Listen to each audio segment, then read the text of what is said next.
আসসালামু আলাইকুম। আপনারা সবাই জানেন যে brigadier general Hasan Nasir sir দুদিন আগে প্রধান উপদেষ্টার সাথে দেখা করেছেন যে বিডিআর কার্নেজে যারা যেসব ভিকটিম ফ্যামিলি যারা আছে তাদেরকে নিয়ে, এবং সাথে ছিল হচ্ছে গত 15 বছরে যে সমস্ত সশস্ত্র বাহিনীর যে সমস্ত অফিসার জওয়ান তাদের পক্ষ নিয়ে যে তাদের উপরে যে অত্যাচার নিপীড়ন হয়েছে, তাদেরকে চাকরিচ্যুত করা হয়েছে, সব ফোর্স রিটায়ার করা হয়েছে, পদাধিকার বঞ্চিত করা হয়েছে, এই গ্রুপটাকে নিয়ে। তো ওখানে গিয়ে ওনারা জানতে পারলেন যে অ্যাকচুয়ালি এর আগে যে সমস্ত অ্যাপ্লিকেশন অফিসাররা করেছিল প্রপার চ্যানেলে জেনারেল ওয়াকারের কাছে, অফিস মানে সেনা প্রধানের কাছে, কোরোর মাধ্যমে, কোরো হচ্ছে অফিসার্স রেকর্ড, এবং আরেকটা হচ্ছে লেফটেন্যান্ট জেনারেল হাফিজ, যিনি হচ্ছে প্রধান উপদেষ্টার ডিফেন্স অ্যাডভাইজার। সো ওটা গিয়ে উনি দেখা করে যেটা বুঝলেন সেটা হচ্ছে এই অ্যাপ্লিকেশনগুলো এখন পর্যন্ত প্রফেসর ইউনুসের কাছে পৌঁছে না যাওয়ার ফলে উনি যখন এটা জানলেন, এটা নিশ্চয়ই কনসার্ন মানুষকে বলেছেন যে এটার ব্যাপারে ব্যবস্থা নিতে। সো সেনাবাহিনী কি ব্যবস্থা নিয়েছে এটাই বলতেছি। 31শে ডিসেম্বর একটা চিঠি বের করেছে সেনা সদর থেকে, পিএস ডাইরেক্টর থেকে। সেটা হচ্ছে এখন পর্যন্ত যে সমস্ত অফিসাররা, অফিসার সৈনিক বা যারা ভিকটিম, তারা সেনাপ্রধান বরাবর অ্যাপ্লিকেশন করার জন্য বলা হচ্ছে, মানে হচ্ছে মার্সি পিটিশন। এটা একটা সেনাবাহিনীর সিস্টেম আছে। যদি অনেক সময় দেখা যায়, অনেক সময় যাদের চাকরিচ্যুত হয়, কিছু কিছু ক্ষেত্রে আছে যেটা হচ্ছে মোরাল টার্পিটিউড গুলাকে দেখা হয় না মার্সি পিটিশনে, বাট অন্যান্য সময় অনেক সময় অফিসার, জেসিও, সৈনিক এরা ভিকটিম হয়ে যায় বিভিন্ন সিচুয়েশনের কারণে। সো এদের জন্য যেটা করা হচ্ছে, তারা মার্সি পিটিশন করলে পরে তাদেরকে রিটায়ারমেন্টের বেনিফিটটা দিয়ে দেয়। যেটা আমি কয়েকদিন আগে বলেছি, ব্রিগেডিয়ার জেনারেল বাড়ি, যিনি আমেরিকায় আছেন, যিনি হাসিনার প্রসিকিউশন থেকে বাঁচতে আমেরিকাতে রয়ে গিয়েছিলেন, এখন উনি গিয়ে ফর্মাল সারেন্ডার করেছেন মাসখানেক আগে, এবং তাকে ওয়াকার স্যার চাকরিচ্যুত করে দিয়েছে এবং বলেছে মার্সি পিটিশন করো। এখন এই যে এতগুলো অফিসার, এদেরকে মার্সি পিটিশন করার জন্য বলছে সেনাপ্রধান। এখন আপনি একটা জিনিস দেখেন, মার্সি পিটিশন হলেও আপনাকে এটা প্রথমে হচ্ছে ক্ষমা চাইলেন, ক্ষমা চাওয়ার পরে তারা যদি মনে করে যে এটা মার্সির যোগ্য, তাহলে এটা মার্সির যোগ্য করবে, আর যদি না মনে করে তাহলে এটা করবে না।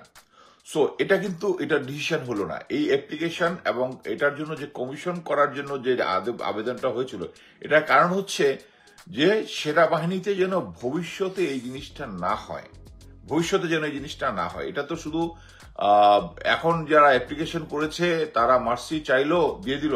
আমরা সবাই ব্রিগেডিয়ার আজমি স্যারেরটা জানি যে উনি উনাকে উনাকে সরকার তার যে ইয়াটা ছিল চাকরিচ্যুত, এটা থেকে নিজেই ভলেন্টিয়ার হয়ে তাকে ইয়া দিয়ে দিয়েছে, যেহেতু উনি কথা বলেন না। বাট যে অফিসারগুলো এটা নিয়ে কথা বলছে তাদেরকে করতে হবে মার্সি পিটিশন। ইয়া স্যারকে কিন্তু, আজমি স্যার কিন্তু মার্সি পিটিশন করতে হয় না। এখানে বুঝতে হবে যে এখানে যে অনিয়মটা হয়েছে এটা বের করতে হবে। কি বের করতে হবে?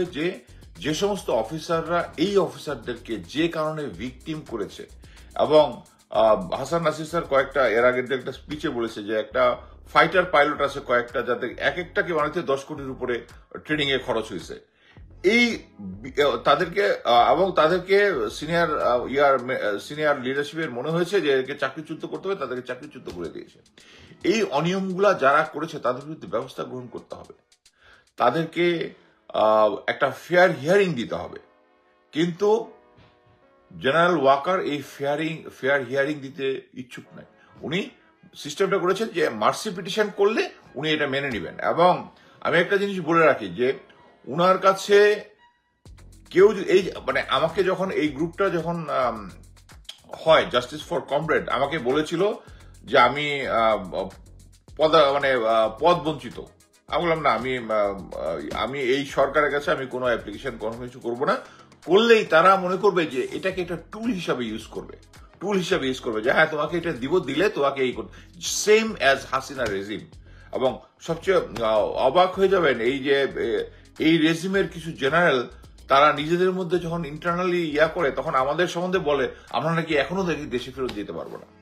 আমি ভাবছি যে সেই জেনারেল সাথে যখন যাব, এখন তো আমার ছুটি নাই, যাবো, গিয়ে তার সাথে চা খেয়ে আসবো আমি গিয়ে।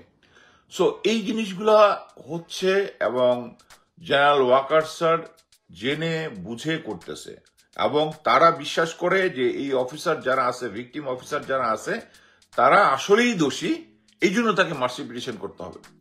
আমি এটার তীব্র বিরোধিতা করি। এখানে যে সমস্ত অফিসাররা এখানে অ্যাপ্লিকেশন করেছে, তাদের একটা অংশ হয়তো বা দোষী, এর মধ্যে আমরা যারা করেছে সবারটা যাচাই বাছাই করা সম্ভব নয়। কিছু যদি মোরাল টার্পিটিউড কেস থাকে, এগুলো অ্যাকসেপ্ট হবে না, এটা আমরা সবাই ভালো মতো জানি। কিন্তু জেনুইন কেস যেগুলো আছে, আমরা সেই জিনিসগুলোকে একসাথে তারা কেন মার্সি পিটিশন করবে, এই মার্সি পিটিশনটার তীব্র নিন্দা জানাই।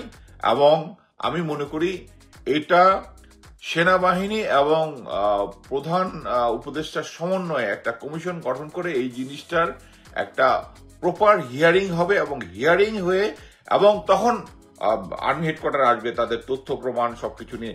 এতদিন যেটা করেছে অফিসাররা এবং সৈনিকরা অ্যাপ্লিকেশন করেছে, তাদের director military intelligence brigadier Salim Azad ওটা ট্র্যাশে ফেলে দিয়েছে যে তারা জেনুইন কারণেই তাদেরকে চাকরি থেকে আউট করা হয়েছে। সো আমি আশা করব প্রফেসর ইউনুস এই ব্যাপারটা স্যার ভালোভাবে জিনিসটা দেখবেন, এবং সেনাবাহিনীকে একটা জিনিস খেয়াল করে দেখেন, আমরা এখন পর্যন্ত যদি কোনো প্রেশার ক্রিয়েট না করার আগ পর্যন্ত আমরা কোনো কিছুই আদায় করতে পারি না। সেম অ্যাজ শেখ হাসিনা, তাদেরকে মানে মানে যেটা বাংলায় বলে গলায় পাড়া দিয়ে না দেওয়া পর্যন্ত তারা এই জিনিসটা অ্যাকসেপ্ট করবে না। সো এই অফিসার যারা, আপনারা জানেন কয়েকদিন আগে আমাদের এই ডিপ্রাইভ সৈনিকরা কিন্তু ইয়াতে ছিল, জাহাঙ্গীর গেটে প্রায় অবরোধ করেছিল, এখানে অফিসাররা জয়েন করেনি, তাদেরকে অ্যাডভাইসও করেছিল। কিন্তু জিনিসটা হচ্ছে এই আন্দোলনের সব জায়গায় কন্ট্রোল থাকবে না। আমরা যখন দেখবো, এই অফিসাররা যখন দেখবে, তখন কিন্তু আন্দোলনটা নেক্সট লেভেলে নিয়ে যাবে, যেটা ওনারা ম্যানেজ করতে পারবে না। এবং এইটাই ওনারা বুঝতেছেন না, ওনারা মনে করতেছেন মার্সি পিটিশন দিয়েছেন, এবং মার্সি পিটিশন দিলে যাদেরকে এখন পর্যন্ত তাদেরকে বরখাস্ত থেকে করে দিয়েছে, কি বলে স্বাভাবিক অবসর যেটা যাদেরকে দিয়েছে, যে সমস্ত বেনিফিট দিয়েছে, তারা মুখ বন্ধ রেখেছে। তারাও আশা করতেছে যে এই পার্টি মুখ বন্ধ রাখবে, হচ্ছে তাদেরকে এই জিনিসটা চাপিয়ে দিয়ে, যে তাদেরকে এই ফেসিলিটি গুলা দিবে, তাদেরকে নর্মাল রিটায়ারমেন্ট দেখাবে এবং বিভিন্ন বেনিফিট দিবে। বাট কথা হচ্ছে, মেইন জিনিস হচ্ছে সেনাবাহিনীর এই দক্ষ জনবলকে যারা সেনাবাহিনী থেকে আউট করে দিয়ে দেশ ও জনগণের ট্যাক্সের টাকার ক্ষতি করেছে, তাদেরকে জবাবদিহিতার মধ্যে আনতে হবে, যেটা ওয়াকার স্যার এখন পর্যন্ত রিয়েলাইজ করতে পারতেছেন না। সো আমি আশা করি এই চিঠিটা থাকতে পারে, কিন্তু এখানে কি অ্যাপ্লিকেশন আমার মনে হয় না এই আমাদের গ্রুপের ভিতর থেকে এটা নিয়ে ডিসকাশন হয়েছে, এটা নিয়ে কেউ কথা বলবে। সো আমি আশা করি এই জিনিসটা নিয়ে একটা কমিশনের মাধ্যমে একটা ফেয়ার হিয়ারিং হয়ে যাদের যেটা, এবং আমি স্ট্রংলি বিশ্বাস করি যে এখানে যে সমস্ত অফিসাররা আছে তাদের মধ্যে অনেক কোয়ালিফাইড ক্যাপেবল লোকজন আছে, যাদেরকে বর্তমানে যে আমরা দেখতেছি, আমলাদের মধ্যে তো একটা সমস্যা দেখতেছি, তারা বারবার নিজেদের দাবি দাওয়া নিয়ে, এবং আমি দেখতেছি সরকার ওই দাবি দাওয়াগুলো ওগুলো শুনতেছে, কিন্তু আমাদের সেনাবাহিনীর এই দাবি দাওয়াগুলো কিন্তু শুনতেছে না। এর মধ্যে একটা বেসিক পার্থক্য হচ্ছে, সিভিল আমরা ইচ্ছা করলেই আদালতে যেতে পারবে, কিন্তু আমাদের সেনাবাহিনী এই লাস্ট যে কনস্টিটিউশন, আমি এই জন্যই কনস্টিটিউশনটা ছিঁড়ে ফেলে দেওয়ার পক্ষে। এই কনস্টিটিউশনের মধ্যে আছে আমরা সেনাবাহিনীর সদস্যরা যদি ন্যায় বা অন্যায় যেভাবেই আমরা চাকরিচ্যুত হই, আমরা আদালতে যেতে পারবো না। আমাদের সেনা এই যে এখন যে সেনাবাহিনী যে স্টাবার্ননেস দেখাচ্ছে যে তাদেরকে মার্সি পিটিশন করতে হবে, এই জিনিসটা হইতো না যদি কনস্টিটিউশনে আমাদেরকে এই সাপোর্টটা দিত। এটা একটা ব্রিটিশ ল, কিন্তু এই ব্রিটিশ লটাকে ইন্ডিয়া কিন্তু অলরেডি চেঞ্জ করে ফেলছে।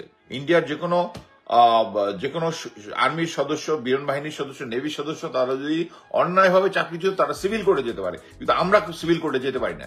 এই জন্যই জেনারেল ওয়াকারের তেজ একটু বেশি এখানে, কারণ আইনটা তার পক্ষে।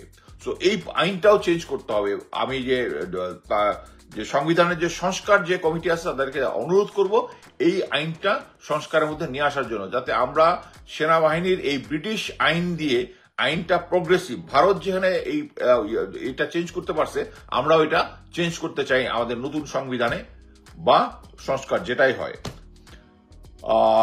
জাস্ট এটাই বলতে আসছিলাম।